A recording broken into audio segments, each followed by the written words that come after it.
आपकी तैयारी अच्छे से चल रही होगी। तो आज हम अपगार्ड के सेट नंबर 1 देखेंगे, ठीक है, और इसके ऑप्शनों को समझेंगे, ठीक है। तो आइए स्टार्ट करते हैं, शुरू करते हैं पहले क्वेश्चन से।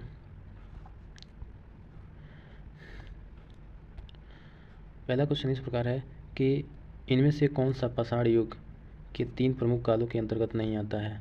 तो ऑप्शन नंबर इसका सी हो जाएगा, ताम्र पाषाण काल नहीं आता है। पूरा पाषाण काल, नव पाषाण काल और मध्य पाषाण काल, ये पाषाण स्टोन एज का ये 3 प्रकार होते हैं, लेकिन ताम्र पाषाण जो काल है वो नहीं आता है, ठीक है। अगला क्वेश्चन देखते हैं। निम्नलिखित में से किस जैन धर्म का प्रथम तीर्थंकर माना जाता है। तो जैन धर्म के पहले तीर्थंकर थे स्वामी ऋषभ। कौन थे? ऋषभनाथ, ठीक है। पहले तीर्थंकर कौन थे? ऋषभनाथ। 24वें तीर्थंकर की बात करें तो वो महावीर स्वामी थे, ठीक है। और जैन धर्म की बात करें तो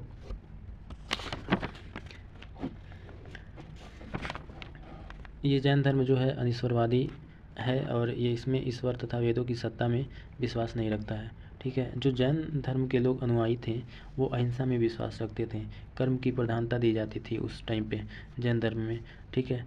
और जैन धर्म की आत्मा के अस्तित्व को स्वीकार किया जाता था, ठीक है। तो ये सारी चीज़ें याद रखेंगे जैन धर्म के बारे में। बात करते हैं अगले प्रश्न का।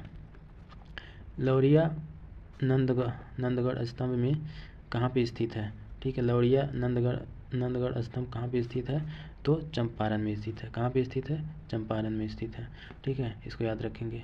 अगला प्रश्न ये है कि हर्षवर्धन की मृत्यु के बाद प्रतिहार, पाल एवं राष्ट्रकूट वंश के राजाओं ने पर आधिपत्य प्राप्त करने के लिए एक दूसरे का साथ दिया, ठीक है, कन्नौज पर। इसका आंसर हो जाएगा कन्नौज पर, ठीक है। अगला प्रश्न देखते हैं। हर्षचरित के लेखक कौन है? हर्षचरित के लेखक कौन है? तो इसका आंसर बाणभट्ट की रचना है, वो बाणभट्ट की रचना हो जाएगी हर्षचरित हो जाएगी। क्या हो जाएगी? हर्षचरित हो जाएगी, चरित, ठीक है, हर्षचरित। एक रचना इनकी और होती है, वो है कादम्बरी। क्या है? कादम्बरी, ठीक है,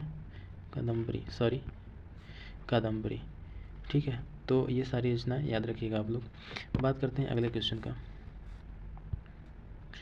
अगला क्वेश्चन ये है कि बृहदेश्वर मंदिर कहाँ पर है, ठीक है। बृहदेश्वर मंदिर कहाँ पर है?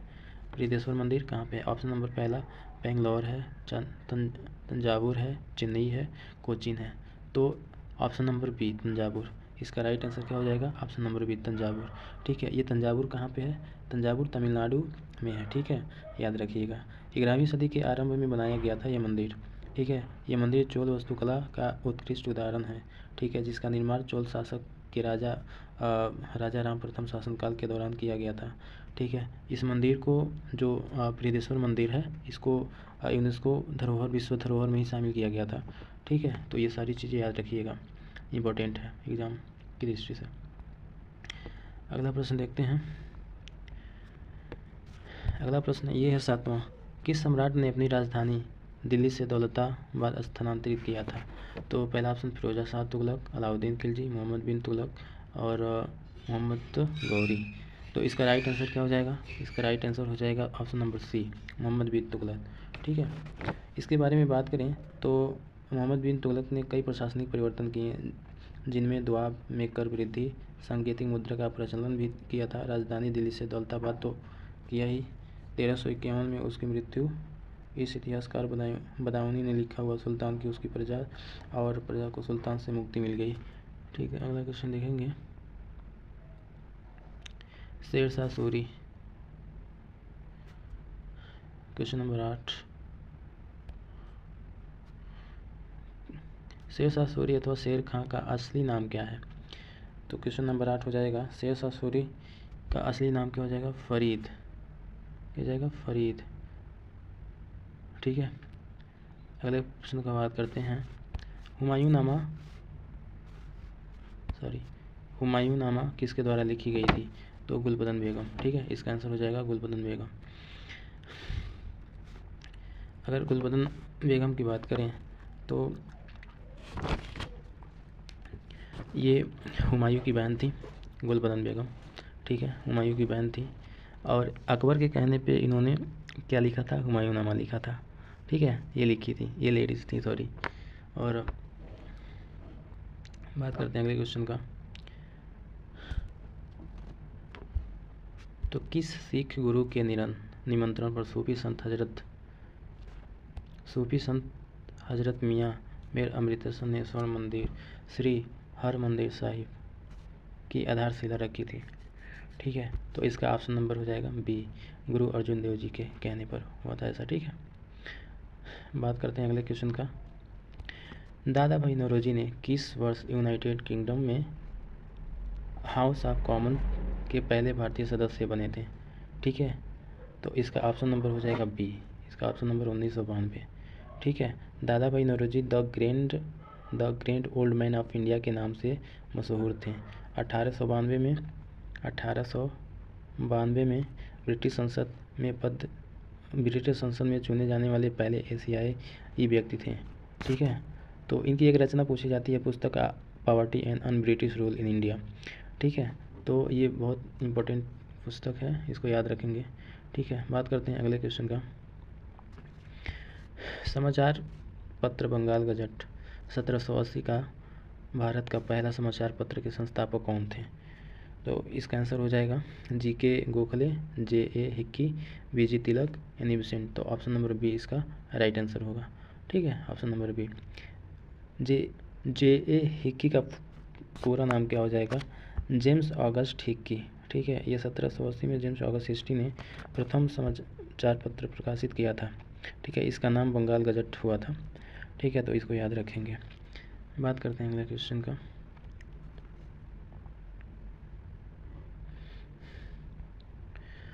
क्वेश्चन नंबर 13, संथाल विद्रोह कब हुआ था? संथाल विद्रोह कब हुआ था? तो 1985 में, 1912 में, 1955 में, 1855 में, 1821 में, ठीक है। तो इसका राइट आंसर हो जाएगा सी, ऑप्शन नंबर 1855, ठीक है, ध्यान रखेंगे। अगला प्रश्न, भारतीय राष्ट्रीय कांग्रेस INC के पहले अधिवेशन की अध्यक्षता किसने किया था? ठीक है, तो ये वेरी इंपॉर्टेंट है, ये तो बहुत ही बार एग्जाम में पूछा जाता है, इससे संबंधित प्रश्न भी बनते हैं, ठीक है। तो आइए इसके ऑप्शन देखते हैं। पहला ऑप्शन ये है कि WC बनर्जी, ठीक है। एक क्वेश्चन क्या पूछा है, एक सेकेंड। क्वेश्चन पूछा है कि कांग्रेस के पहले अधिवेशन की अध्यक्षता किसने किया था? तो पहला ऑप्शन हो जाएगा WC बनर्जी, NS बनर्जी और A.O. ह्यूम, दादा भाई नौरोजी। पहला ऑप्शन हो जाएगा, इसका राइट आंसर होगा WC बनर्जी, ठीक है।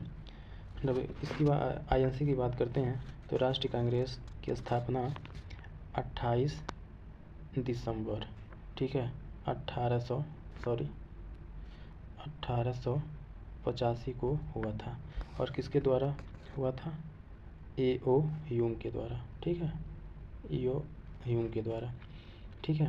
तो इसको याद रखेंगे, ठीक है। इसके बारे में और बात करें तो इस अधिवेशन में कुल 72 प्रतिनिधि थे, ठीक है, प्रतिनिधि थे। इस अधिवेशन में कुल 72 प्रतिनिधि थे, तो इसको भी याद रखेंगे। बात करते हैं अगले क्वेश्चन का। 1928 में हिंदुस्तान सोशलिस्ट रिपब्लिकन आर्मी की स्थापना दिल्ली में कहाँ हुई थी? ठीक है, तो इसका राइट आंसर हो जाएगा option number C, Firoz Shah Kotla मैदान में हुई थी, ठीक है, ध्यान रखेंगे। अच्छा, हिंदुस्तान सोशलिस्ट रिपब्लिक आर्मी की स्थापना कौन किया था 1928 में? कब हुआ था? 1928 में चंद्रशेखर आज़ाद के नेतृत्व में फिरोज शाह कोटला मैदान में हुआ था, ठीक है। हिंदुस्तान रिपब्लिक एसोसिएशन का नाम बदलकर इसकी जगह पे हिंदुस्तान सोशलिस्ट रिपब्लिक एसोसिएशन भी कर दिया गया था। इसका मुख्य उद्देश्य भारत को एक समाजवादी और गणतंत्रवादी राज्य की स्थापना करना था, ठीक है। अगले प्रश्न का बात करते हैं 16, पूना समझौता, एक सेकेंड, पूना समझौता किस ने पूना समझौता पर किस किसने हस्ताक्षर किए थे? ठीक है, तो इसका ऑप्शन नंबर हो जाएगा बी। कौन? बी महात्मा गांधी और बी आर अम्बेडकर, ये दोनों लोग पूना समझौता पर हस्ताक्षर किए थे।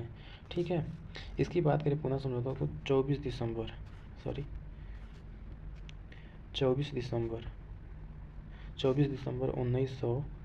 1932 को, ठीक है, डॉक्टर अंबेडकर तथा महात्मा गांधी के मध्य एक समझौता हुआ जिसे हम पूना समझौता के नाम से जानते हैं। ठीक है, तो इसको याद रखेंगे, डेट याद रख लीजिएगा 24 दिसंबर 1932। ठीक है, पूना समझौता किसके किसके बीच हुआ था? महात्मा गांधी और भीमराव अम्बेडकर के बीच में हुआ था। ठीक है, बात करते हैं 17वां क्वेश्चन का। तो 1925 में केंद्रीय विधानसभा के प्रथम निर्वाचित अध्यक्ष निम्नलिखित में से कौन था? ठीक है, तो सुभाष चंद्र बोस, विठल नाथ पटेल, मोतीलाल नेहरू, भगत सिंह। तो इसका राइट आंसर हो जाएगा विठल नाथ पटेल।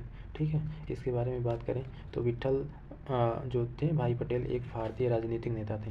ठीक है, स्वराज पार्टी के सह संस्थापक और सरदार पटेल के बड़े भाई थे।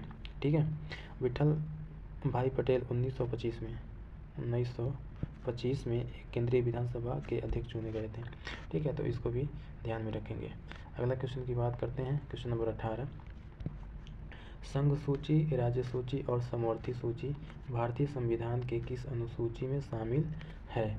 ठीक है, तो इसका ऑप्शन नंबर हो जाएगा 7वीं अनुसूची में। ठीक है, 7वीं अनुसूची में।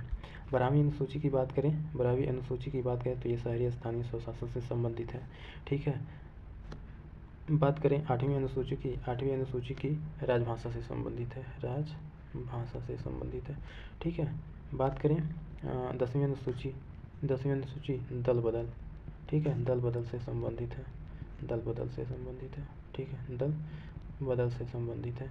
ठीक है, आप लोग समझ जाइएगा, तो इसको याद रखेंगे, ये बहुत इंपॉर्टेंट है, ये तो हमेशा पूछते रहता है एग्जाम में। ठीक है, बात करते हैं 19 क्वेश्चन। इनमें से कौन भारत नागरिकता प्राप्त करने की एक शर्त नहीं है? अच्छा, इनमें से जन्म क्या ये प्राप्त करने की एक शर्त है? और वंश क्या ये वंश? ध्यान देंगे, देशीकरण और संपत्ति अधिग्रहण। ठीक है, तो इसमें से आंसर हो जाएगा संपत्ति अधिग्रहण। ठीक है, ये जो शर्त है ये नहीं है नागरिकता प्राप्त करने के लिए, ये संपत्ति अधिग्रहण जो शर्त है वो नहीं है। ठीक है, नागरिकता प्राप्त करने के लिए जन्म जरूरी है, वंश जरूरी है, देशीकरण जरूरी है। ठीक है, तो इसको ध्यान रखेंगे। अच्छा, एक बात और, इसमें थोड़ा सा और डिटेल बात करते हैं। नागरिकता अधिनियम 1955 में आया था। ठीक है, 1955 में अगर पूछ ले कि नागरिकता अधिनियम कब आया था? 1955 में आया था। ठीक है, नागरिकता प्राप्त करने के लिए 5 शर्तें बताता है। कितने शर्त? 5 शर्तें। ठीक है, पहला हो जाएगा जन्म हो जाएगा, जन्म हो जाएगा। ठीक है, फिर देशीकरण हो जाएगा। ठीक है, देशीकरण हो जाएगा। यानी वंश के हिसाब से होता है, वंशानुगत। ठीक है, फिर पंजीकरण, क्या हो जाएगा? पंजीकरण। ठीक है, पंजीकरण। ठीक है, प्रकृति एवं क्षेत्र समष्टि के आधार पर नागरिकता प्राप्त की जाती है, जबकि संपत्ति अधिग्रहण से नागरिकता ग्रहण का प्रावधान नहीं होता है। ठीक है, तो इसको याद रखेंगे। ठीक, बात करते हैं क्वेश्चन नंबर 20 का। भारत में संविधान में समान नागरिक संहिता के प्रावधानों का उल्लेख किया गया है। ठीक है, भारत में समान नागरिक संहिता, ठीक है, नागरिक संहिता के प्रावधानों का उल्लेख किया गया है भाग 6 में, भाग 4 में, भाग 10 में, भाग 3 में। तो इसका राइट आंसर हो जाएगा बी, भाग 4 में। ठीक है, भाग 4 में। भारतीय संविधान के भाग 4 में नीति निदेशक यानी डीपीएसपी, ठीक है, ये किस में किया गया है? भाग 4 में। ठीक है, याद रखेंगे, बहुत इम्पोर्टेंट है। अनुच्छेद 44 में समान नागरिक संहिता, समान सिविल संहिता का वर्णन किया गया है। ठीक है, तो इसको याद रखेंगे। बात करें किस क्वेश्चन को, क्वेश्चन नंबर 21। तो निम्नलिखित में से किसे भारत के राष्ट्रपति द्वारा नियुक्त नहीं किया जा सकता है? राज्यों के मुख्यमंत्री, उच्च न्यायालय के न्यायाधीश, भारत के मुख्य न्यायाधीश, राज्यों के राज्यपाल। इसमें से किसको राष्ट्रपति के द्वारा नियुक्त नहीं किया जा सकता है? तो राज्यों के मुख्यमंत्री। ठीक है, राज्यों के मुख्यमंत्री राज्यों के राज्यपाल द्वारा नियुक्त किया जाता है। आर्टिकल 164 में, ठीक है, के तहत राज्यों के मुख्यमंत्री की नियुक्ति राज्यों के राज्यपाल कौन करता है? राज्यपाल करता है, के द्वारा की जाती है। जबकि उच्च न्यायालय के न्यायाधीश, ये उच्च न्यायालय के न्यायाधीश, ये दूसरा, इसकी नियुक्ति क्या कौन करता है? राष्ट्रपति करता है। ठीक है, आर्टिकल 217 के तहत 217 के तहत इसकी नियुक्ति, और भारत के मुख्य न्यायाधीश की भी नियुक्ति कौन करता है? राष्ट्रपति करता है। अच्छा, भारत के मुख्य न्यायाधीश की नियुक्ति किस आर्टिकल के तहत करता है? 124, इसको याद रखेंगे। 124, एक सेकेंड, 124, ठीक है, समय अब है 2:05, याद रखेंगे।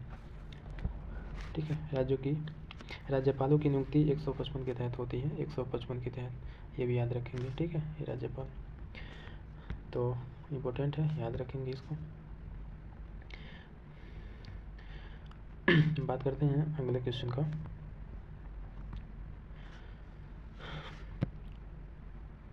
भारत में किस वर्ष खाद्य सुरक्षा सम्मान अधिनियम पारित किया गया था? ठीक है, एक सेकेंड। भारत में किस वर्ष खाद्य सुरक्षा और मानक अधिनियम पारित किया गया था? तो क्वेश्चन नंबर 22 का आंसर क्या हो जाएगा? 2006 में। ठीक है, इसको याद रखेंगे। बात करते हैं क्वेश्चन नंबर 23 का। तो भारतीय संविधान का कौन सा अनुच्छेद राष्ट्रपति को सूचना आदि प्रस्तुत करने के संबंध में प्रधानमंत्री के कर्तव्यों से संबंधित है? तो आर्टिकल 62, आर्टिकल 73, आर्टिकल 69, आर्टिकल 78। तो इसका राइट आंसर हो जाएगा आर्टिकल 62, आर्टिकल 78। ठीक है, आर्टिकल 78 होगा। इसमें भारतीय संविधान का अनुच्छेद 73 राष्ट्रपति को सूचना देता है। ये जो 73 है ना, ये सूचना देता है राष्ट्रपति को, सूचना।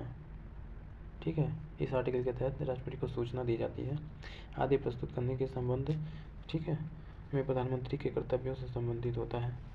तो इसको ध्यान रखेंगे। ठीक है, बात करते हैं अगले क्वेश्चन को। भारतीय संविधान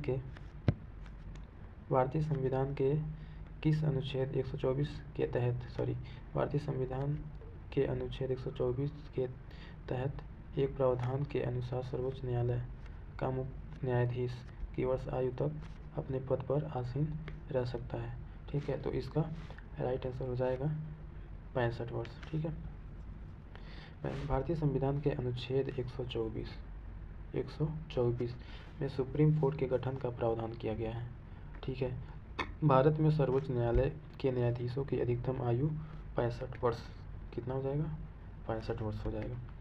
ठीक है, सेवानिवृत्ति से कहते हैं। ठीक, क्वेश्चन नंबर 25, नीति आयोग, बहुत इंपॉर्टेंट क्वेश्चन। इसको तो हम स्टार मार्क करना चाहिए हम लोग को।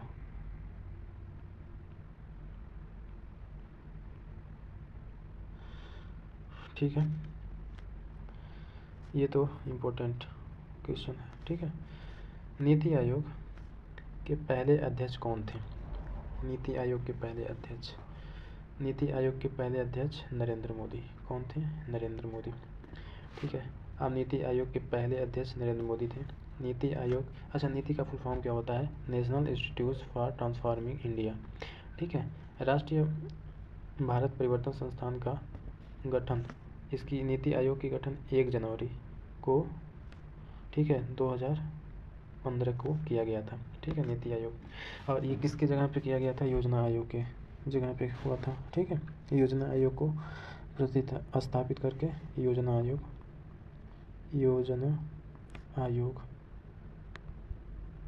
ठीक है, तो ध्यान रखेंगे। अच्छा, नीति आयोग के अध्यक्ष कौन होता है? प्रधानमंत्री होता है। ठीक है, और ये किसके जगह पे हुआ था? योजना आयोग के जगह पे प्रतिस्थापित करके हुआ था। 1 जनवरी 2015 को नीति आयोग की गठन की गई थी। ठीक है, बात करते हैं अगला क्वेश्चन। भारतीय संविधान के किस अनुच्छेद के तहत किस अनुच्छेद के तहत प्रावधान है कि राज्य का राज्यपाल प्रत्येक 5वें वर्ष की समाप्ति पर वित्त आयोग का गठन करेगा, जो पंचायतों की वित्तीय स्थिति का पुनर्विलोकन करेगी। ठीक है, तो इसका राइट आंसर हो जाएगा 243। ठीक है, अगला क्वेश्चन देखते हैं 27। भारतीय संविधान के किस अनुच्छेद के अंतर्गत, ठीक है, हिंदी को संघ की राजभाषा घोषित की गई है? ठीक है, तो ये बहुत इंपॉर्टेंट क्वेश्चन है। इसका आंसर हो जाएगा अनुच्छेद 343। ठीक है, 343 में भारतीय संविधान के अनुच्छेद 343 के अंतर्गत हिंदी को संघ की राजभाषा, क्या राजभाषा घोषित किया गया है। ठीक है, जिसमें कहा गया है कि संघ की राजभाषा हिंदी होगी। ठीक है, अगर अच्छा राजभाषा हिंदी होगी और लिपि कौन सी होगी? देवनागरी होगी, देवनागरी होगी। ठीक है, इसको याद रखेंगे। तो आर्टिकल 343 में हिंदी को राजभाषा के रूप में और लिपि को देवनागरी के रूप में जाना जाता है। ठीक है, अगला क्वेश्चन, राष्ट्रीय बालिका दिवस कब मनाया जाता है? राष्ट्रीय बालिका दिवस कब मनाया जाता है? तो 24 जनवरी को। ठीक है, कब मनाया जाता है? 24 जनवरी को। एक सेकेंड, यह दिन लड़कियों के अधिकार, शिक्षा, सुरक्षा और स्वास्थ्य के लिए जनता को जागरूक करने का उद्देश्य से मनाया जाता है। ठीक है, तो यह दिवस बेटियों के महत्व को बढ़ाने के लिए महत्वपूर्ण है, तो इसको याद रखेंगे। तो इसका राइट आंसर क्या हो जाएगा? 24 जनवरी। ठीक है, अगला 29, वह मेरिडियन है जिस पर भारतीय मानक समय आधारित है। भाई अच्छा क्वेश्चन। ठीक है, तो 42 डिग्री आधे डिग्री पूर्व देशांतर, it is very important question, इसको याद रखिएगा। ठीक है, तो 82 और आधे डिग्री 82.5 डिग्री कह सकते हैं। ठीक है, तो भारतीय मानक समय 82.5 डिग्री, 82.5 डिग्री। ठीक है, पूर्वी देशांतर, क्या पूर्वी देशांतर रेखा को माना गया है, जो इलाहाबाद प्रयागराज में, कहाँ पे? इलाहाबाद यानी प्रयागराज में,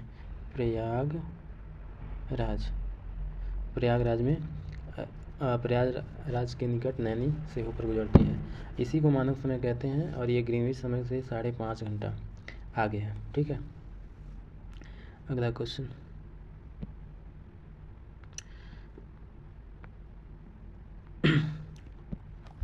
निम्नलिखित में से कौन सी वायुमंडल की सबसे ऊपरी परत है? ठीक है, तो कौन सी सबसे ऊपरी परत है? देखिए, समतापमंडल और तापमंडल, वायुमंडल और मध्यमंडल। तो इसका ऑप्शन नंबर क्या हो जाएगा? सी हो जाएगा। ठीक है, पृथ्वी के वायुमंडल में 5 प्रमुख परतें हैं। ठीक है, ध्यान रखिएगा। पहला हो जाएगा क्षोभ मंडल, समतापमंडल और मध्यमंडल, जिसे हम आयन मंडल कहते हैं, तापमंडल और बहिर्मंडल। ठीक है, बहिर्मंडल वायुमंडल की सबसे ऊपरी परत होती है और अधिकांश पृथ्वी के उपग्रह इसी परत में परिक्रमा करते हैं। ठीक है, बात करते हैं अगले क्वेश्चन का। निम्नलिखित में से कौन सी विश्व की सबसे खारे पानी की झीलों में से एक है? ठीक है, तो ऑप्शन नंबर सी, मृत सागर। ठीक है, मृत सागर विश्व की सबसे अधिक खारे पानी की झीलों में से एक है। इसकी लवणता लगभग कितना होती है? 34.2% होती है। ठीक है, तो विश्व की सबसे खारे पानी की झील कौन सी है? मृत सागर है। ठीक है, इसको ध्यान रखेंगे। अगला क्वेश्चन की बात करें, 49वीं समांतर, ठीक है, के बीच सीमा रेखा क्या है? 49वीं समांतर, तो पहला ऑप्शन उत्तरी कोरिया, एक सेकेंड, उत्तरी कोरिया और दक्षिणी कोरिया, फ्रांस और जर्मनी। ठीक है, और यूएसए और कनाडा। हाँ ठीक, यही होगा आंसर सी, यूएसए और कनाडा। तो 49वीं समांतर लाइन संयुक्त राज्य अमेरिका और कनाडा के बीच है। 38वीं समांतर लाइन उत्तरी कोरिया और दक्षिणी कोरिया। ये जो था ना, अरे सॉरी, क्वेश्चन नंबर कितना? 32। हाँ, उत्तरी कोरिया और दक्षिणी कोरिया, ये 38 था, 38वीं समांतर लाइन उत्तरी कोरिया और दक्षिणी कोरिया। ठीक है, भारत, अच्छा एक ऑप्शन और था, एक सेकेंड, एक ऑप्शन और था,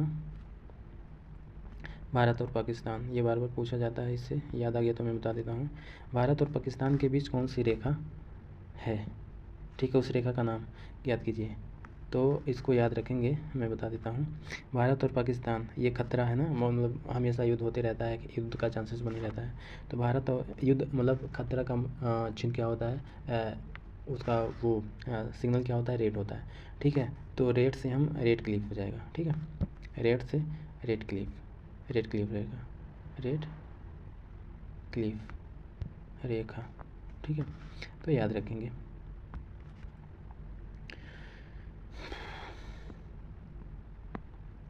अंगूर की खेती, अंगूर की खेती इनमें से किस क्षेत्र की विशेषता है, अंगूर की खेती इसमें से किस इस क्षेत्र की विशेषता है, भूमध्य सागरीय क्षेत्र, याद रखेंगे। अच्छा एक बात और, भूमध्य सागरीय क्षेत्र में विश्व के बागानों की भूमि के नाम से जाना जाता है। भूमध्य सागरीय क्षेत्र में ग्रीष्म ऋतु शुष्क रहती हैं तथा तापमान अपेक्षाकृत अधिक एवं असमान आसमान साफ होता है, ठीक है। ग्रीष्म ऋतु की फसलों में वर्षा की आवश्यकता कम होती है, जैसे हो गया अंगूर हो गया, जैतून हो गया, अंजीर हो गया, चीकू हो गया, सेब आदि फल पाए जाते हैं, तो इसको ध्यान रखेंगे, ठीक है। बात करते हैं क्वेश्चन नंबर 34 का। एकमात्र भारतीय राज्य कौन सा है जिसकी सीमा सिक्किम राज्य से जुड़ी हुई है, ठीक है, बढ़िया क्वेश्चन है, पश्चिम बंगाल, इसका राइट आंसर। एकमात्र है जिसकी सीमा सिक्किम राज्य से जुड़ी हुई है, पश्चिम बंगाल, मिजोरम तो है नहीं, उड़ीसा है नहीं, असम है नहीं, ठीक है। तो पश्चिम बंगाल सिक्किम राज्य के साथ सीमा लगाती है, ठीक है। सिक्किम पूर्वोत्तर भारत का एक राज्य है जो 16 मई 1975 को 16 मई सिक्किम के बारे में बता रहे हैं, 16 मई 1975 को क्या हुआ था, 36वें संविधान संशोधन अधिनियम द्वारा इसे भारत का 22वां राज्य घोषित किया गया था, बनाया गया था, ठीक है। यह एक उत्तर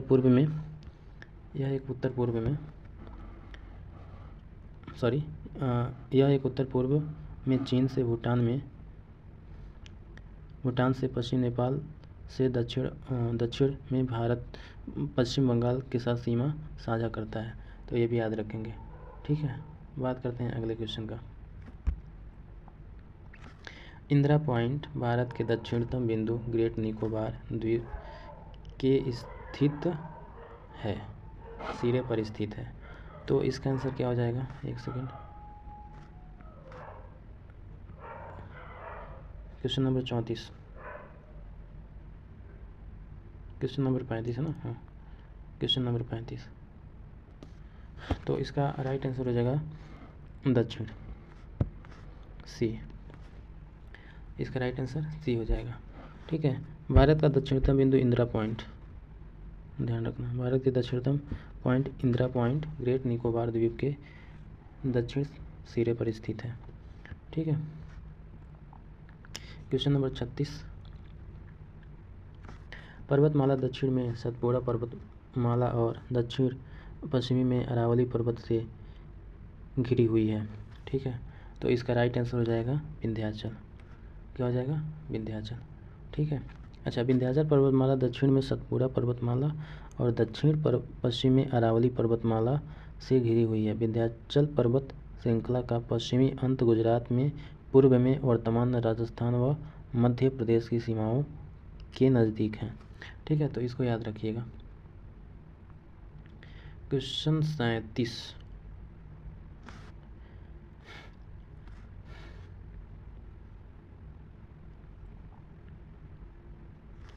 धुआंधार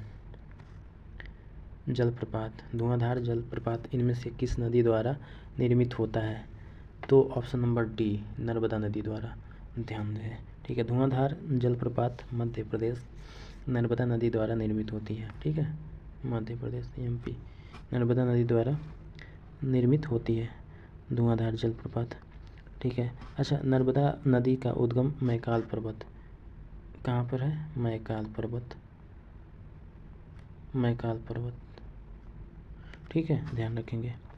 मैकाल पर्वत के अमरकंटक शिखर है वहाँ पे, वहाँ से हुआ है, तो ये भी याद रखिएगा।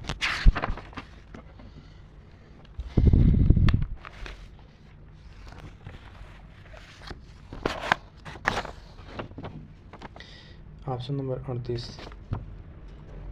महानदी तंत्र भारतीय प्रायद्वीपीय में तीसरी सबसे बड़ी डैश की सबसे बड़ी नदी है। अच्छा, महानदी नदी तंत्र में भारतीय प्रायद्वीपीय में तीसरी सबसे बड़ी नदी है और उसके साथ कौन सा है? उसके साथ है ओडिशा।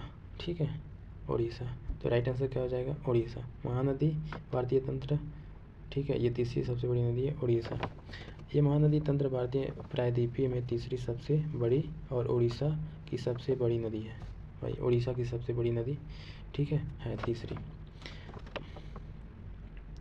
अच्छा, ये निकलती कहाँ से? रायपुर ज़िले के सिहावा के निकट से निकलती है। सिहावा, रायपुर ज़िले के सिहावा, ठीक है, सिहावा रायपुर ज़िले के, रायपुर। तो ध्यान रखिएगा। किस नदी को बंगाल का शोक के नाम से जाना जाता है? ये तो डी हो जाएगा, और दामोदर। ठीक है, किस नदी को बंगाल का शोक नाम से जाना जाता है? दामोदर। दामोदर नदी को बंगाल का शोक नाम से जाना जाता है। यह नदी पश्चिम बंगाल तथा झारखंड में प्रवाहित होती है। तो इसको याद रखेंगे। क्वेश्चन नंबर 40 निम्नलिखित में से कौन सा राज्य दक्षिण पश्चिम मानसून से सबसे पहले वर्षा प्राप्त करता है? ठीक है, तो इसका राइट आंसर हो जाएगा केरल। ठीक है, तो कौन सा राज्य दक्षिण पश्चिम मानसून से सबसे पहले वर्षा प्राप्त करता है? केरल। ठीक है, जो केरल राज्य है वो दक्षिण पश्चिम मानसून में सबसे पहले वर्षा प्राप्त करता है। इसके बारे में और अगर बात करें तो दक्षिण पश्चिम मानसून भारत में अरब सागर शाखा तथा बंगाल की खाड़ी शाखा के रूप में भारत में प्रवेश करता है, जो सर्वप्रथम केरल के मालाबार तट से टकराता है और यह मानसून सबसे पहले 1 जून को, ठीक है, क्या हो जाएगा? 1 जून को, ठीक है, केरल में वर्षा होता है। कहाँ पे होता है? केरल में वर्षा करता है। ठीक है, क्वेश्चन नंबर 41 भारत में श्वेत क्रांति के जनक कौन हैं? भाई भारत में श्वेत क्रांति के जनक कौन है? आप लोग बताइए। Option number B Verghese Kurien. ये तो बहुत इंपॉर्टेंट क्वेश्चन है, हमेशा आता है। ठीक है, भारत में श्वेत क्रांति के जनक डॉक्टर वर्गीज कुरियन है। 1 जून को प्रतिवर्ष विश्व दुग्ध दिवस मनाया जाता है, ध्यान रखिएगा। 1 जून को, ठीक है, 1 जून को प्रत्येक साल दुग्ध दिवस क्या मनाया जाता है? दुग्ध दिवस मनाया जाता है। तो इसको ध्यान रखेंगे। ठीक है, अच्छा एक चीज़ और, हेम स्वामीनाथन ये हरित क्रांति के जनक हैं भारत में। हरित क्रांति, ये भी याद रखिएगा। ठीक है, तो याद रखिएगा।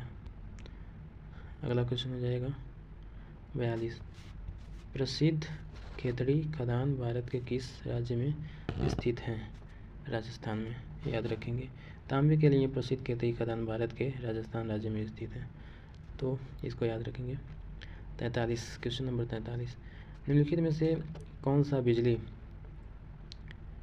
उत्पादक का एक पर्यावरण के अनुकूल ढंग नहीं है? अच्छा, thermal power, solar power, wind energy, जैव अपशिष्ट।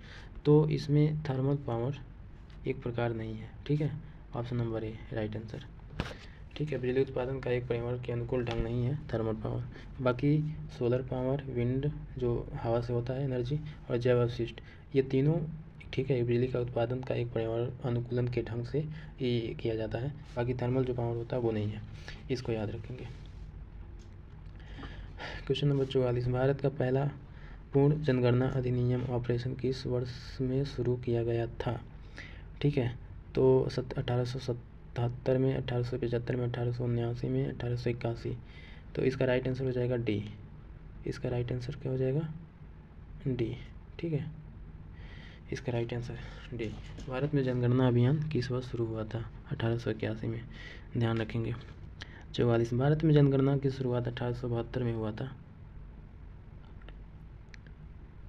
किस वर्ष शुरू हुआ था? अच्छा 1872 में। अच्छा, भारत में जनगणना 1872 में शुरू हुआ था। ठीक है, ब्रिटिश वायसराय उस समय मेयो करके थे, लॉर्ड मेयो। ठीक है, मेयो, उनके शासनकाल में शुरू हुआ था। और प्रथम पूर्ण जनगणना 1881 में हुआ था। तो ये पूर्ण जनगणना की बात की जा रही है। ठीक है, ध्यान रखिएगा। 1881 में हुआ था पूर्ण जनगणना, ठीक है। इसके समय में कौन था? इसके समय में रिपन था, रिपन 1800 रिपन था, ठीक है। 1881 में जब हुआ था तो रिपन था वायसराय, ठीक है। अगले प्रश्न का बात करते हैं, कहाँ गया? 45। 2011 की जनगणना के अनुसार निम्नलिखित में से कौन सा राज्य भारत का सबसे कम शहरीकृत राज्य है? ठीक है, बिहार, असम, हिमाचल प्रदेश और उड़ीसा। तो इसका राइट आंसर हो जाएगा हिमाचल प्रदेश, ठीक है। इसका राइट आंसर हो जाएगा हिमाचल प्रदेश। तो ये सबसे कम शहरीकृत राज्य था हिमाचल प्रदेश, तो इसको याद रखेंगे। Question number 46। उत्तर प्रदेश का कौन सा शहर बनारसी रेशम बुनाई के लिए प्रसिद्ध है? ठीक है, लखनऊ, वाराणसी, मथुरा, आगरा। तो ये बनारसी रेशम बुनाई के लिए कौन सा शहर प्रसिद्ध है? वाराणसी, ठीक है, याद रखेंगे इसे। उत्तर प्रदेश का जो वाराणसी शहर अपनी बनारसी रेशम बुनाई के लिए प्रसिद्ध है। यह अपनी उत्कृष्ट बनारसी साड़ियों के लिए जाना जाता है, ठीक है। बनारसी साड़ी एग्जाम में बार बार पूछता है ये, इसको याद रखेंगे, ठीक है। बात करते हैं क्वेश्चन नंबर 47। मथुरा निम्नलिखित में से किस की जन्मस्थली है जिसे ब्रजभूमि के नाम से भी जाना जाता है? तो भगवान कृष्ण, ये तो सब कोई जानता है, ठीक है। मथुरा भगवान कृष्ण की जन्मस्थली है जिसे ब्रजभूमि के नाम से भी जाना जाता है, ठीक है। गोविंद देव मंदिर, द्वारिकाधीश मंदिर, बांके बिहारी मंदिर आदि यहीं पे हैं सब। पौराणिक साहित्य में मथुरा को अनेक नामों से भी संबोधित किया जाता है, जैसे सूरसेन नगरी हो गया, ठीक है, मधुपुरी हो गया, मधु नगरी हो गया, इत्यादि नामों से जाना जाता है, तो इसको याद रखेंगे। क्वेश्चन नंबर हो जाएगा 48। उत्तर प्रदेश के किस जिले को पीतल नगरी के नाम से जाना जाता है? बहुत इंपॉर्टेंट क्वेश्चन, ये तो बताते हैं, हर यूट्यूबर बताते हैं लोग, और जो भी टेस्ट दिलवाया जाता है लगभग ऐसे प्रश्न तो बहुत बार डाले जाते हैं, तो इसको याद रखेंगे, ठीक है। तो पीतल नगरी के नाम से कौन सा ज़िला जाना जाता है? ज़िला है ना, हाँ ज़िला। फतेहपुर, मुजफ्फरपुर और मिर्ज़ापुर, मुरादाबाद। तो इसका राइट आंसर हो जाएगा, इसका राइट आंसर हो जाएगा मुरादाबाद, ठीक है। उत्तर प्रदेश में मुरादाबाद ज़िले को पीतल नगरी के नाम से जाना जाता है। यह ज़िला जो है रामगंगा नदी के तट पर। अच्छा, मुरादाबाद ज़िला कहाँ पे है? रामगंगा नदी के तट पर, ठीक है, रामगंगा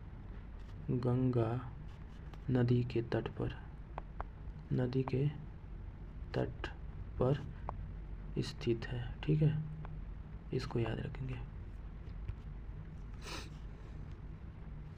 अगला क्वेश्चन 49। उत्तर प्रदेश राजस्व संहिता 2006 में सबसे पहले, अच्छा, उत्तर प्रदेश राजस्व संहिता 2006 कभी कभी सन भी पूछ लेता है, में सबसे पहले किस शासनादेश के तहत संशोधन किया गया था? इम्पोर्टेंट क्वेश्चन है, ठीक है। भारत सरकार अधिनियम 1935, भारत सरकार अधिनियम 1918 और उत्तर प्रदेश 2015 का अध्यादेश क्रमांक 4, यही आंसर हो जाएगा। उत्तर प्रदेश 2015 अध्यादेश क्रमांक 4, ठीक है, तो इसको याद रखेंगे। राजस्व संहिता 2006 में सबसे पहले संशोधन उत्तर प्रदेश 2015 का अध्यादेश क्रमांक 4 के तहत क्या किया गया था? संशोधन किया गया था, ठीक है। क्वेश्चन नंबर 50, ठीक है। वाराणसी के विश्वनाथ मंदिर का निर्माण किसके द्वारा किया गया था? तो पहला आंसर हो जाएगा अहिल्याबाई, ठीक है, अहिल्याबाई। अहिल्याबाई। काशी के वाराणसी को भगवान शिव की नगरी कहा जाता है। भगवान शिव के 12 ज्योतिर्लिंगों में काशी विश्वनाथ मंदिर भी शामिल है, ठीक है। इस मंदिर का 35 वर्षों का लिखित इतिहास है। बार बार के हमलों और पुनः निर्मित किए जाने के बाद मंदिर के वर्तमान स्वरूप का निर्माण 1780 में इंदौर की महारानी अहिल्याबाई होलकर ने करवाया था, ठीक है। अच्छा, इस मंदिर का सन पूछ दे कि ये कब करवाया गया था? तो 1780 में, ठीक है, ध्यान रखेंगे। तंबाकू के पत्तों पर जीएसटी दर क्या है? भाई ये तो बढ़िया क्वेश्चन है, ठीक है, तो 5%, क्या हो जाएगा 5%। तंबाकू के पौधों पर जीएसटी दर 5% है, जिसमें टूटे हुए पत्ते और तने भी शामिल होते हैं, तो इसको ध्यान रखेंगे। क्वेश्चन नंबर 52, निम्नलिखित में से कौन से प्रधानमंत्री भारत में उदारीकरण, निजीकरण और वैश्वीकरण के लिए जिम्मेदार हैं? ठीक है, तो इसका राइट आंसर हो जाएगा नरसिम्हा राव। अच्छा, इसकी बात करते हैं। तो 1951 में बृहद आर्थिक संकट से बाहर निकलने के लिए भारत ने नई आर्थिक नीति की शुरुआत की थी। यह नीति एलपीजी या उदासीनीकरण, निजीकरण और वैश्वीकरण मॉडल पर आधारित थी। इसको वास्तुकार तत्कालीन वित्त मंत्री डॉक्टर मनमोहन सिंह, उस टाइम के वित्त मंत्री थे। यह नीति प्रधानमंत्री पीवी नरसिम्हा राव के काल में हुई थी। 1991 के सुधारों के अर्थव्यवस्था को संकट से उबारने में मदद की। ठीक है, अगला क्वेश्चन ये है, एशिया में निम्न देशों में से कौन सा देश तेल पेट्रोलियम का सबसे बड़ा उत्पादक देश है? तो अभी फ़िलहाल युद्ध चल रहा है, तेल की बहुत ज़्यादा दिक्कत हुई थी, तो आप लोगों को मालूम तो होगा ही। ठीक है, तो इसका राइट आंसर हो जाएगा सऊदी अरब। ठीक है, और एशिया में सऊदी अरब कच्चे तेल पेट्रोलियम का सबसे बड़ा उत्पादक देश है। ओपेक की बात करें, ओपेक, ठीक है, पेट्रोलियम उत्पादन करने वाला देशों का संगठन है। ठीक है, इसका मुख्यालय ऑस्ट्रिया में, रुको यार,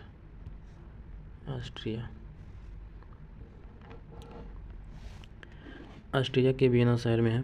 ठीक है, ध्यान रखेंगे।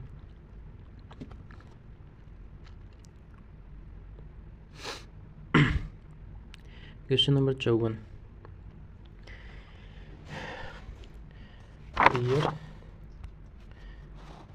बियर तथा वूल शब्दों का प्रयोग किस क्षेत्र में होता है? शेयर बाजार में। 2025 में शुरू की गई E0 FIR प्रणाली की प्राथमिक कार्य क्या है? तो इसका राइट आंसर हो जाएगा साइबर वित्तीय क्राइम की शिकायतों को स्वचालित रूप से FIR में बदलना। ठीक है, इसको ध्यान रखेंगे। केंद्रीय गृह मंत्री अमित शाह ने E0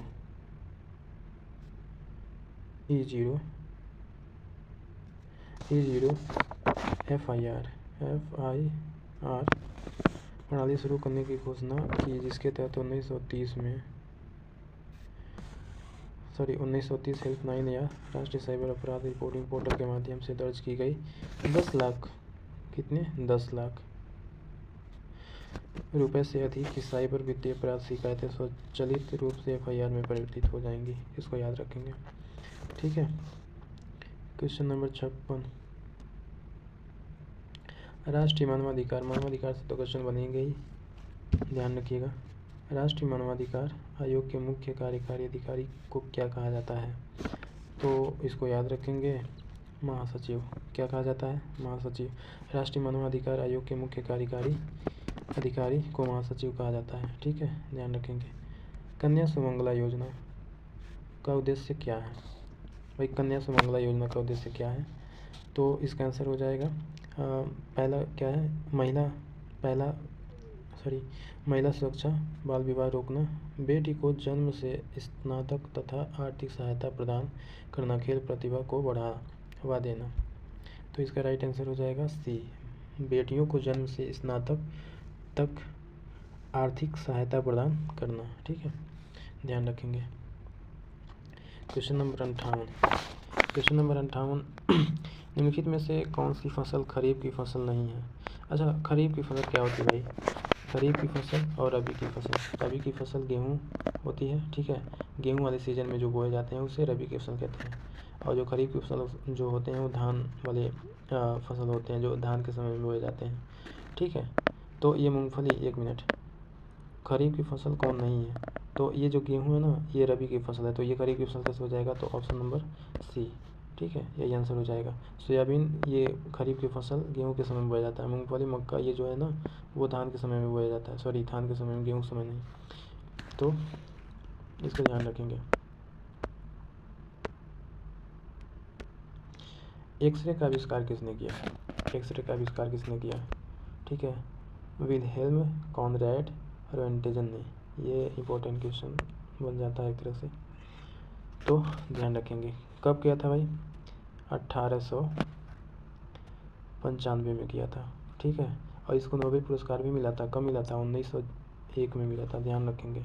ठीक है, इस व्यक्ति को, जो रोएंटगेन है ना, 1895 में तो किया था, इन्होंने खोज की थी।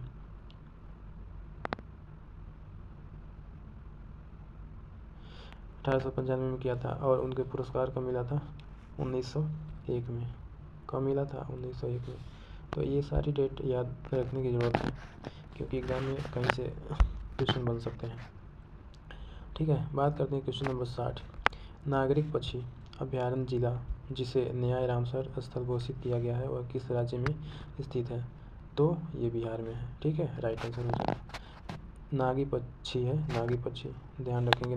नागी पक्षी बिहार के, अच्छा, जमुई में स्थित है। ठीक है, जमुई में, जो ये बिहार के स्थित जमुई में नागी पक्षी स्थित है, ध्यान रखेंगे। ठीक है, इसको रामसर स्थल घोषित किया गया है। ठीक है, अभी जिसे वर्ष 2024 में भारत का 81वां, ध्यान रखेंगे। ठीक है, रामसर स्थल घोषित किया गया है, तो इसको ध्यान रखेंगे। 61, क्वेश्चन नंबर 61। निम्नलिखित में से जैव मंडल निश्चय के किस क्षेत्र में मानव हस्तक्षेप पूर्णतः प्रतिबंध है? ठीक है, 61 नंबर क्वेश्चन का आंसर हो जाएगा ऑप्शन नंबर कोर जोन, सी। ठीक है, तो इसको याद रखेंगे। 62, सल्फर डाइऑक्साइड का उत्सर्जन होता है, कहाँ पे होता है? सल्फर डाइऑक्साइड, अच्छा, सल्फर डाइऑक्साइड भाई SO2 होता है, SO2 होता है। ठीक है, उत्सर्जन कहाँ होता है? बिजली संयंत्र से होता है, ध्यान रखेंगे। ठीक है, सल्फर डाइऑक्साइड जो होता है, ये जल में घुलनशील, शीघ्र घुलनशील, बहुत तेज़ी से घुलता है। ठीक है, और ये गंध देती है, रंगहीन होता है ये गैस, तो इसको याद रखेंगे। क्वेश्चन नंबर 63, ये थोड़ा सा कट गया है। सितंबर 2025 में आयोजित हॉकी एशिया कप, ठीक है, 2025 का विजेता कौन था? 2025 का विजेता चीन था, इसको ध्यान रखेंगे, चीन। ठीक है, 5 से 14 सितंबर, ध्यान रखना। ठीक है, कुछ चीन के हांगझोउ में आयोजित हॉकी एशिया कप, ठीक है, 2025 का विजेता कौन था? चीन था, जो भारत था उप विजेता था, इसको याद रखेंगे। क्वेश्चन नंबर 64, निम्नलिखित में से कौन सा व्यक्तिगत सूचना प्रबंध और ईमेल संचार सॉफ्टवेयर है? Micro outlook. ठीक है, इसको याद रखेंगे। 66 का, अरे यार क्या हो गया गलती, 64 का था ना, हाँ, माइक्रो आउटलुक, ये तो ठीक है।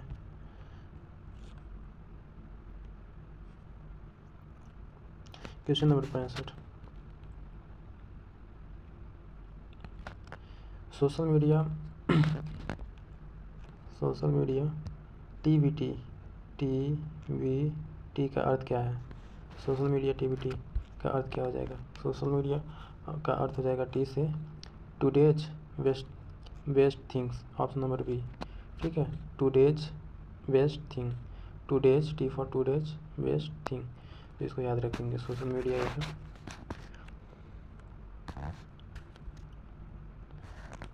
क्वेश्चन नंबर 66, ग्रहों की गति के नियमों का प्रतिपादन किसने किया? बाप रे, बढ़िया क्वेश्चन। 66 का हो जाएगा आइजैक न्यूटन, ये तो किया नहीं। गैलीलियो, ये भी नहीं किया। रोजर बेकन, ये भी नहीं किया, तो होगा का आंसर जोहान्स केपलर। ठीक है, केपलर। सूर्य की परिक्रमा करने वाले ग्रहों की गति संबंध में 3 नियम ये प्रतिपादित किया था, मतलब दिया था। पहला जो दिया था वो कक्षाओं का नियम था, और दूसरा जो दिया था क्षेत्रफलीय चालों का नियम था, और तीसरा जो दिया था वो परिक्रमण कालों का नियम था। ठीक है, तो ध्यान रखेंगे। क्वेश्चन नंबर 67, ठीक है, तो 37 डिग्री सेल्सियस तापमान ये फ़ारेनहाइट में किसके बराबर होता है? ठीक है, तो भाई एक फार्मूला होता है, एक फार्मूला ये होता है, बता रहे हैं, फार्मूला आप लोग पढ़े होंगे 9वीं में, 8वीं में पढ़ाया गया था। C/F-32/9। इस फार्मूले से आप लोग क्या करेंगे, निकाल लेंगे 37 सेल्सियस। सेल्सियस कहाँ पे, यहाँ पे 37 रखेंगे, ठीक है। अरे बता रहा, एक सेकेंड।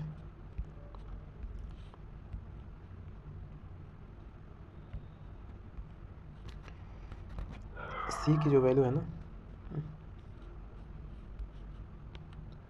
सी की जो वैल्यू है वो कितना है, 37 डिग्री है, ठीक है। तो फार्मूला क्या बताया था, C/5 बटे बराबर F-32। अरे यार बहुत दिक्कत हो रहा है, एक सेकेंड, सॉरी। C/5 बराबर F-32/9। इसी फार्मूले से ये निकलेगा। सी की वैल्यू आप लोग 32 रखेंगे, सॉरी 37 रखिएगा, 37.5 सेल्सियस है तो कहीं 37 रखेंगे।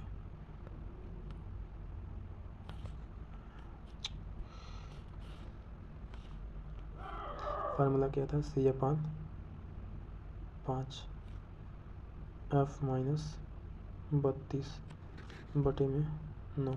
सी की वैल्यू हम क्या रखेंगे, 37 रखेंगे, ठीक है। तो ये हो जाएगा 37/5 बराबर F-32/9। अब इसको सॉल्व करेंगे तो ये 9 7 63 को 3 हो जाएगा। अरे 9 7 63 को 3 हो जाएगा, 9 3 के 27, 27 और 6 हो जाएगा 33, ठीक है। ये ज़्यादा कैलकुलेशन हो जाएगा, इस पर करना मुश्किल है थोड़ा सा, आप लोग कर लीजिएगा। ये आप कमान निकालेंगे तो जानते कितना आएगा। ऑप्शन नंबर इसका कहाँ गया जी, ये कहाँ गया, ऑप्शन नंबर डी 98 फ़ारेनहाइट आएगा इसका, ठीक है, ध्यान दें। क्वेश्चन नंबर अगला, अंतरिक्ष का रंग काला दिखने का कारण क्या है। छोटे कणों द्वारा प्रकाश का अपवर्तन नहीं होने के कारण, प्रकाश का प्रकीर्णन नहीं होने के कारण, बड़े कणों द्वारा प्रकाश का प्रकीर्णन। तो इसका राइट आंसर हो जाएगा ऑप्शन नंबर सी, ठीक है। प्रकाश का प्रकीर्णन नहीं होने के कारण क्या होता है, अंतरिक्ष में रंग काला दिखने का कारण, ठीक है। तो क्वेश्चन नंबर 69, एक मिश्र धातु किसका उदाहरण है। एक मिश्र धातु किसका उदाहरण है, कोलाइड विलयन का, पायस का, ठोस विलयन का और विविध मिश्रण का। तो इसका राइट आंसर हो जाएगा ठोस, ठीक है। क्वेश्चन नंबर 70, साधारण नमक का रासायनिक NaCl, ये सब कोई जानता है, ठीक है। Option number B. सब्जियों, फलों और फूलों जैसी उच्च मूल्य वाली फसलों की खेती को क्या कहा जाता है, PC, हॉर्टी, सेरी, AP। बताइए, 71 का हो जाएगा डी, ऑप्शन नंबर हॉर्टिकल्चर, ठीक है। ये सब्जियों, फलों और फूलों जैसी उच्च मूल्य वाली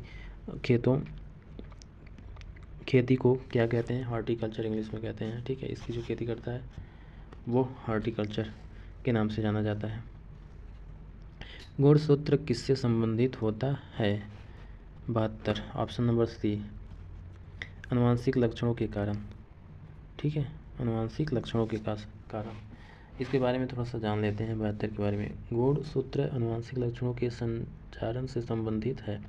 गुणसूत्र के द्वारा आनुवंशिक गुण एक पीढ़ी से दूसरे पीढ़ी में जाते हैं, अर्थात गुणसूत्र आनुवंशिक गुणों के वाहक होते हैं। गुणसूत्र का निर्माण DNA एवं प्रोटीन से होता है। गुणसूत्रों का निर्माण किससे होता है, DNA एवं प्रोटीन से होता है, ठीक है, प्रोटीन से होता है। अगला प्रश्न, मानव रक्त का pH लगभग कितना होता है, 7.4 होता है, ये तो सब कोई जानता है, 7.4 होता है, ठीक है। pH का मतलब होता है पावर ऑफ हाइड्रोजन। शरीर में हाइड्रोजन आयन की सांद्रता को क्या कहा जाता है, ठीक है, pH वैल्यू कहा जाता है। क्वेश्चन नंबर 74, निम्नलिखित में से कौन सा जिंक का उच्चतम स्रोत है? अष्टभुज बैगन, फूली दूध। 74 का क्या हो जाएगा? ऑप्शन नंबर ए, अष्टभुज। ठीक है। क्वेश्चन नंबर 75, ऊर्जा अंतरण के 10% नियम का प्रतिपादन किसके द्वारा किया गया था? भाई ये रेमंड लिंडमैन किया था ये। ठीक है, तो इसको हम ध्यान रखेंगे। जब किसी परितंत्र में निम्न पोषण स्तर से उच्च पोषक स्तर में ऊर्जा प्रवाहित होती है तो 90% ऊर्जा क्या होता है? वातावरण में ही विलीन हो जाती है।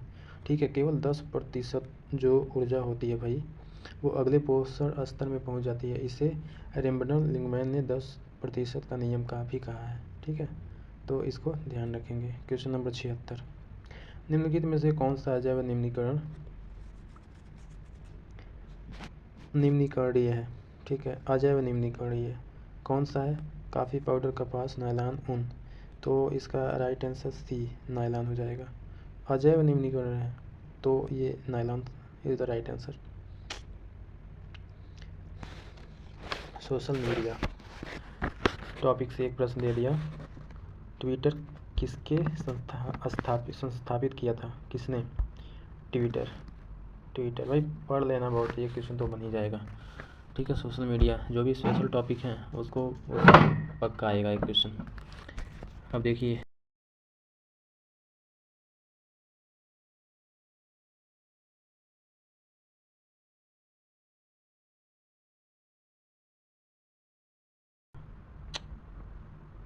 बस हाँ ठीक है, हो रहा है ना। 1 घंटा 9 मिनट की वीडियो होगी, काफ़ी लंबी वीडियो होगी। अगली वीडियो इतना लंबी नहीं करेंगे। ठीक है, डिटेल बताने में ज़्यादा टाइम लग रहा है। तो क्वेश्चन नंबर कौन सा था? ट्विटर किसके संस्थापक? Mark Zuckerberg. ठीक है, और टीम कुक, नोह अर्क, इवान विलियम्स। इसका जो आंसर होगा डी होगा, इवान विलियम्स। ठीक है, इसको याद रखेंगे भाई। इसके बारे में थोड़ा सा जान लेते हैं। ट्विटर के संस्थापक इवान विलियम्स हैं। ठीक है, ट्विटर एक ऑनलाइन न्यूज और सोशल नेटवर्किंग साइट है जो अपने उपयोगकर्ताओं को अद्यतन जानकारियाँ क्या करता है? देता है, जिन्हें ट्वीट्स करते हैं, जो एक दूसरे से लोग अपनी जानकारी दूसरे के पास पहुंचाते हैं। ठीक है, वीडियो भी शेयर करते हैं, उस पर वीडियो भी शेयर की जाती है। ठीक है, और एक दूसरे को भेजने और पढ़ने की सुविधा ये देता है। ठीक है, इसको ध्यान रखेंगे। बात करते हैं अगला क्वेश्चन 78 GNP का अर्थ क्या है? GNP का अर्थ क्या है? ठीक है, तो ग्रामीण निगम परिषद, ग्रामीण निशक, ये भाई हिंदी दिया है। ठीक है भाई, हिंदी तो बहुत इंपॉर्टेंट है, हिंदी तो याद कर लीजिएगा, आप लोग देख लीजिएगा। जो भी GST का जो भी है ना, घरेलू सकर आय वगैरह, सब हिंदी में, बहुत कम ही लोग हिंदी में जानते हैं। ग्रामीण निकास प्रमाण। ठीक है, सी ऑप्शन हो जाएगा। ग्रॉस नेशनल प्रोडक्ट, सकल, हाँ यही होगा, ग्रॉस नेशनल प्रोडक्ट। ठीक है, option number C, option number C. ठीक है, ध्यान रखें, ग्रॉस नेशनल प्रोडक्ट GNP, इसका हिंदी होता है सकल राष्ट्रीय उत्पाद। अच्छा, GNP होता क्या है, इसके बारे में थोड़ा सा। GNP, ठीक है, ये फार्मूला इसका होता है जो GDP होता है ना, घरेलू सकर, GDP। ठीक है, इसमें से जब हम अपनी घटाएंगे x - m, ठीक है, तो ये क्या आ जाएगा? GNP आ जाएगा। अगला क्वेश्चन, भारतीय मुद्रा नोट के भाषा पैनल पर कितनी भाषाएं हैं? कितनी भाषाएं हैं? 15। ठीक है, ध्यान रखिएगा। भारतीय मुद्रा भारत की मुद्रा है। भारत में 5 रुपये, 10 रुपये, 20 रुपये, 50 रुपये, 100 रुपये और 500 रुपये और 2000 रुपये। 2000 रुपये तो ऑप्शन चालन से हटा दिया गया है। ठीक है, के मूल्य वर्ग में कागजी मुद्रा या बैंक नोट जारी किए जाते हैं। कागज़ के रुपयों के पीछे की तरफ 15 भाषाएं मुद्रित होती हैं। भाई ध्यान रखिएगा। ठीक है, मुद्रा नोट के भाषा पैनल पर कितनी भाषाएं होती हैं? 15 भाषाएं होती हैं। तो ये इंपॉर्टेंट क्वेश्चन है। ठीक है, इसको याद रखेंगे। क्वेश्चन नंबर 80, भारतीय व्यापारियों और उद्योगपतियों ने किस वर्ष federation of India chamber of commerce and industry FICCI का गठन किया है? ये उद्योगपतियों और व्यापारियों ने किया है, इसके बारे में ज़रूरी है जानना। ठीक है, सबसे पहले इसका 1951, 1920, 1927, 1947। ठीक है, तो ये गलती से मैं एक बार 1947 कर दिया था, मुझे जैसे कि 27 और 47 एक ही जैसा दिखते हैं और सुनने में भी एक ही जैसे लगते हैं, तो ये गलती हो गई थी मुझसे। ठीक है, तो इसका आंसर राइट आंसर होगा C। ठीक है, आप लोग से गलती ना हो, ध्यान रखिएगा, 1927। ठीक है, बात करते हैं इसके बारे में। 1927 में भारतीय व्यापारियों और उद्योगपतियों ने federation of India chamber of commerce, ठीक है, एंड इंडस्ट्रीज, इसको फीकी कहते हैं, फीकी का गठन, ठीक है, स्थापना कब हुआ था? 1927 में, ध्यान रखिएगा। ठीक है, क्वेश्चन नंबर 81, भारत में किस अवधि को स्थिर जनसंख्या वृद्धि काल कहा जाता है? 1921 से 1951 जनसंख्या वृद्धि कहा जाता है। अवधि को स्थिर जनसंख्या वृद्धि 1921 से 1951। ठीक है, तो याद रखेंगे 1921 और 1951 के दशकों में स्थिर जनसंख्या वृद्धि की अवधि के रूप में जाना जाता है, ध्यान रखेंगे। क्वेश्चन नंबर 82, केंद्रीय उपोष्ण बागवानी संस्थान उत्तर प्रदेश के किस शहर में स्थित है? कानपुर, लखनऊ, नोएडा, प्रयागराज। तो कहाँ पर स्थित है? ऑप्शन नंबर बी, लखनऊ में। कहाँ पर स्थित है? ऑप्शन नंबर बी, लखनऊ में। ठीक है, केंद्रीय उपोष्ण बागवानी संस्थान उत्तर प्रदेश के लखनऊ जिले में स्थित है, इसको ध्यान रखिएगा। 83, वैश्विक आतंकवाद प्रतिरोध प्रयासों के समन्वय के लिए किस संगठन को जिम्मेदार नहीं माना जाता है? वैश्विक आतंकवाद विरोधी प्रयास, ठीक है, किस संगठन को जिम्मेदार नहीं माना जाता है? इंटरपोल को, विश्व बैंक को, नाटो को, ठीक है, UNCCT को। किसको नहीं माना जाता है? ध्यान रखेंगे, बहुत इंपॉर्टेंट क्वेश्चन है भाई। विश्व बैंक तो होगा ही, क्योंकि इसका राइट आंसर हो जाएगा डी। ठीक है, UNCCT। ठीक है, तो इसको याद रखेंगे। 84। अच्छा, एक सेकेंड, जो UNCC है ना, उसके बारे में थोड़ा सा और जान लेते हैं। UNCC इम्पोर्टेंट है।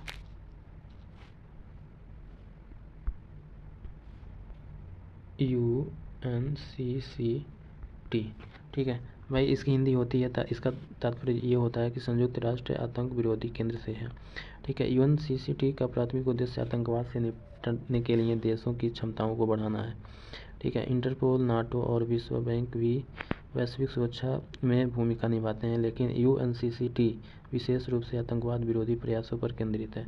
ये जो है ना, आतंकवाद विरोधी से रिलेटेड ये सारी वो करता है। ठीक है, जो भी हेल्प मिलते हैं आतंकवाद से निपटने के लिए, यहाँ पे ये करता है। अब बात करते हैं क्वेश्चन नंबर 84, नाग एक है, क्या है? सतह से सतह पर मार करने वाली मिसाइल, वाह। एंटी टैंक मिसाइल, बहुलक्ष्य मिसाइल, सतह से हवा में मार करने वाली मिसाइल। तो नाग क्या है? नाग एक एंटी टैंक मिसाइल है। ठीक है, इम्पोर्टेंट क्वेश्चन, नाग क्या है? एंटी टैंक मिसाइल है। ठीक, नाग तीसरी पीढ़ी के फायर एंड फॉरगेट श्रेणी पर आधारित एक स्वदेशी निर्मित एंटी टैंक गाइडेड मिसाइल है। इसको रक्षा अनुसंधान जो होता है DRDO, ठीक है, द्वारा विकसित किया गया है। बात करते हैं अगले क्वेश्चन का। ताजिकिस्तान की राजधानी क्या है भाई? बैंकॉक है, दुशांबे है, ठीक, दुशांबे।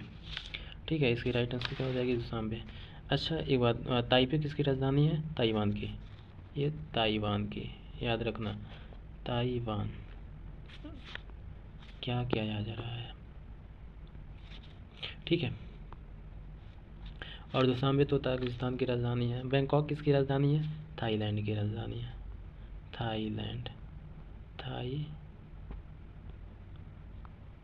थाईलैंड की राजधानी है। ठीक है, और लोमे किसकी राजधानी है? लीमा उसे बोलते हैं, ये लोमे गलत लिखा है, राजधानी में तो गलत सही होते ही रहता है। ठीक है, ये पेरू की राजधानी है, पेरू। ये पेरू की। तो सामने ताजिकिस्तान की राजधानी है, ये तो जानते ही हैं। 86 या 13 फरवरी 2025 को विश्व स्तर पर कौन सा दिवस मनाया जाता है? 13 फरवरी। फरवरी की जो दिन है ना उसमें 2-4 इम्पोर्टेंट है, तो वही याद कर लेना ज़रूरी भी है। तो 13 फरवरी को क्या, विश्व पर्यावरण दिवस, अंतर्राष्ट्रीय शांति दिवस, विश्व रेडियो दिवस, अंतर्राष्ट्रीय महिला दिवस तो बिल्कुल नहीं मनाया जाएगा। ठीक है, तो इसका इसका आंसर ऑप्शन नंबर सी, विश्व रेडियो दिवस मनाया जाता है। 13 फरवरी 2025 को विश्व स्तर पर कौन सा दिवस मनाया जाता है? विश्व रेडियो दिवस मनाया जाता है। ठीक है, अच्छा, इसकी थीम भी पूछी जा सकती है, इसकी थीम। ठीक है, तो रेडियो एंड क्लाइमेट चेंज लिख देता हूँ। समय अब है 3:05। Radio and climate change. ठीक है, ध्यान रखेंगे। क्वेश्चन नंबर 87, नियॉन लैम्प का आविष्कार किसके द्वारा किया गया था? तो जॉर्जेस क्लाउड के द्वारा किया गया था। ठीक है, जॉर्जेस क्लाउड के द्वारा किया गया था। अगला क्वेश्चन, प्रसिद्ध उपन्यास द गॉडफादर किसके द्वारा लिखा गया था? तो इसका आंसर हो जाएगा मारियो पूजो। ठीक है, कब किया गया था? 1969 में किया गया था, इम्पोर्टेंट।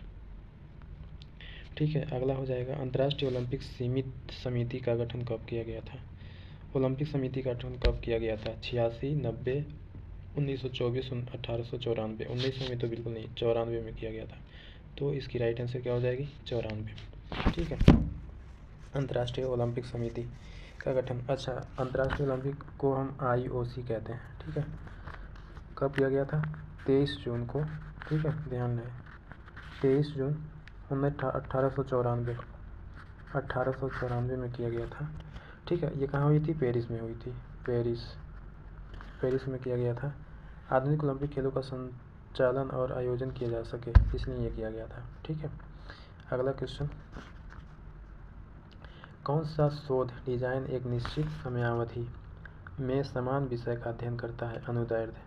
राइट आंसर क्या हो जाएगा? अनुदैर्ध्य। ठीक है, क्वेश्चन नंबर 91, स्वर्ण जयंती शहरी रोजगार SJSRY भारत सरकार द्वारा, ठीक है, किस सन में शुरू की गई थी? तो ये 1997 में शुरू की गई थी, इसको याद रखेंगे। ठीक है, क्वेश्चन नंबर 92, इनमें से एक सेकेंड, ये इसमें थोड़ा सा और जान लेते हैं। 1997 में किया गया था। ठीक है, इसको राइट टिक करते हैं पहले। ठीक है, जो स्वर्ण जयंती शहरी रोजगार योजना है ना, ये 97 में शुरू किया गया था। अब इसके पीछे देखिए, स्वर्ण जयंती शहरी रोजगार भारत सरकार का 1997 में शुरू की गई थी। ठीक है, इसको याद रखेंगे, ये बहुत इंपॉर्टेंट है। ऐसे योजनाओं के बारे में थोड़ा सा पढ़ना तो पड़ेगा। ठीक है, ज़्यादातर खासकर यूपी की योजनाएं जो भी यूपी सरकार की योजनाएं इंपॉर्टेंट होंगी यूपी होमगार्ड के लिए। 1992 में, सॉरी क्या बोल रहा हूँ, 92, क्वेश्चन नंबर 92, इनमें से कौन सा देश भारत के साथ सिंधु जल 1960 पर हस्ताक्षर किया था? ये तो पुराना क्वेश्चन है, मुझे लगता है आप लोग को याद होगा, कमेंट में बताइए। चलिए, ऑप्शन नंबर सी, ठीक है, पाकिस्तान। इसके बारे में थोड़ा जान लेते हैं। सिंधु जल संधि नदियों के जल के वितरण, ठीक है, के लिए भारत और पाकिस्तान के बीच हुई एक संधि है। यह संधि विश्व बैंक की मध्यस्थता में तत्कालीन भारतीय प्रधानमंत्री उस टाइम के जवाहरलाल नेहरू हुआ करते थे और पाकिस्तान के राष्ट्रपति अयूब खान, ठीक है, अयूब खान थे। 19 दिसंबर 1960 को कराची में संपन्न हुआ। 19 सितंबर 1960 को कराची में क्या हुआ था? ये संपन्न हुआ था सम्मेलन, ठीक है, समझौता जो भी है। बात करते हैं क्वेश्चन नंबर 93, नरौरा परमाणु विद्युत संयंत्र उत्तर प्रदेश के किस जिले में है? नरौरा रौड़ा परमाणु विद्युत संयंत्र उत्तर प्रदेश के किस जिले में है? बुलंदशहर में है। ठीक है, बुलंदशहर में है। इसकी पहली इकाई जो है 1 जनवरी 1991 को कमीशन की गई थी। ठीक है, और इसकी कुल उत्पादन क्षमता 440 मेगावाट है, जिसमें 220 मेगावाट 2 इकाई शक्ति स्थापित हुआ था और इसका संचालन nuclear power corporation of India limited द्वारा किया जाता है। ठीक है, तो इसको याद रखेंगे। उत्तर प्रदेश के किस शहर को सिरेमिक सिटी कहा जाता है? सिरेमिक सिटी कहा जाता है। किस प्रदेश को सिरेमिक सिटी कहा जाता है? 94 का। अरे यार गलती हो गई क्या? नहीं, ठीक है।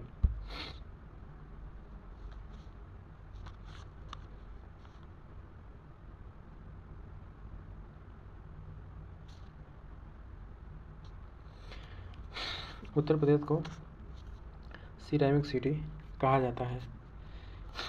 कहाँ पर कहा जाता है? खुर्जा को। अब कहोगे आप तो खुर्जा कहाँ है, तो भाई ये भी बताना पड़ेगा। नहीं,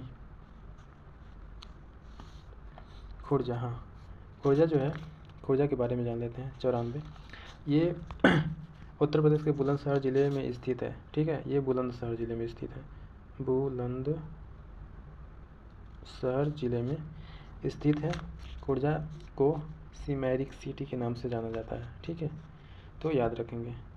क्वेश्चन नंबर 95, सर्वश्रेष्ठ पार्श्व गायिका के लिए 71वां राष्ट्रीय पुरस्कार कैसे मिला, किससे मिला? 95 AR रहमान, शिल्पा राव, यही आंसर हो जाएगा। क्या हो जाएगा? शिल्पा राव। ठीक है, आंसर। अच्छा, 71वें राष्ट्रीय फिल्म पुरस्कार 2025 की घोषणा जब हुआ था अगस्त में, ठीक है, 2025 में की गई थी। पुरस्कारों का विवरण राष्ट्रपति द्रौपदी मुर्मू द्वारा 23 सितंबर 2025 को किया गया था और सर्वश्रेष्ठ पार्श्व गायिका का पुरस्कार शिल्पा राव को दिया गया था। ठीक है, तो इसको ध्यान रखेंगे।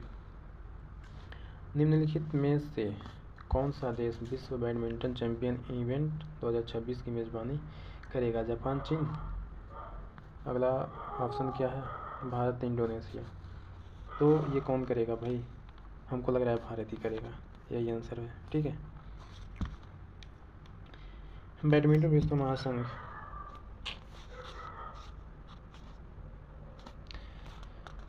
2026 विश्व चैंपियन की मेज़बानी भारत करेगा। यह दूसरी बार होगा जब भारत इस टूर्नामेंट की मेज़बानी करेगा। इससे पहले 2009 में हैदराबाद में इसका आयोजन हुआ था। ध्यान रखिए, पूछ देगा। इससे पहले 2009 में हुआ था। ठीक है, हैदराबाद में। कहाँ पे? हैदराबाद में। ठीक है, हुआ था। अगला क्वेश्चन 97 की बात करें तो सितंबर 2025 में, भाई करंट से तो पूछा है, करंट से तो पूछेगा ही। सितंबर 2025 में देश में जहाज़ निर्माण, छोटा हो जा, हाँ, जहाज़ निर्माण और समुद्री क्षेत्र को बढ़ावा देने के लिए केंद्रीय मंत्रिमंडल ने किस पैकेज को स्वीकृति दी गई है? ठीक है, 97 ऑप्शन नंबर 69,750 करोड़ रुपए, 25 करोड़ रुपए। ठीक है, ऑप्शन नंबर पहला 69,725 करोड़ रुपए। ठीक है, जहाज़ निर्माण और समुद्री क्षेत्र को बढ़ावा देने के लिए मंत्रिमंडल ने 69,725 करोड़, बाप रे इतना पैसा, करोड़ रुपए ये दिया है। ठीक है, अगला क्वेश्चन, उत्तर प्रदेश की एक जिला एक उत्पाद ODOP योजना, एक जिला एक उत्पाद योजना के अनुसार मुंज उत्पाद निम्नलिखित में से किस जिले से संबंधित है? ठीक है, क्वेश्चन नंबर 98, तो इसका आंसर हो जाएगा, अच्छा, अमेठी, सुल्तानपुर, संतकबीरनगर, नीचे दिए। ये क्या यार, ओहो, अच्छा, जिलों से संबंधित नीचे दिए गए कोड से सही चुनिए। ठीक है, तो इसका आंसर हो जाएगा भाई 98 का डी। क्वेश्चन नंबर 98 का डी, पहला और दूसरा, अमेठी और सुल्तान, यही दोनों होंगे। ठीक है, ऑप्शन नंबर डी।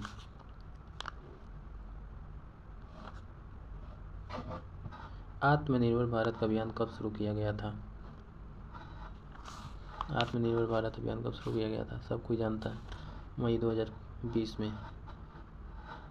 ठीक है, जब कोरोना हुआ था तो आत्मनिर्भर, जब कोरोना आया था तो कोविड-19 आया था तो उसी बीच में कोविड आया था, आत्मनिर्भर ये चलाए थे।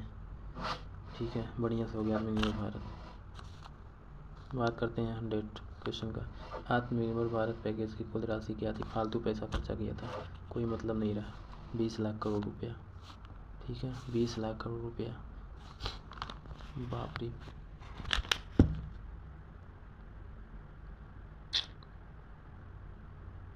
₹20 लाख करोड़ रुपया। अगर 140 करोड़ पब्लिक है ना, 140, अगर एक परिवार को 140 करोड़ दे दे तो, 1 करोड़ दे दे तो वैसे ही कोई ज़रूरत नहीं होगा। ठीक है, खैर ये मजाक की बातें थी।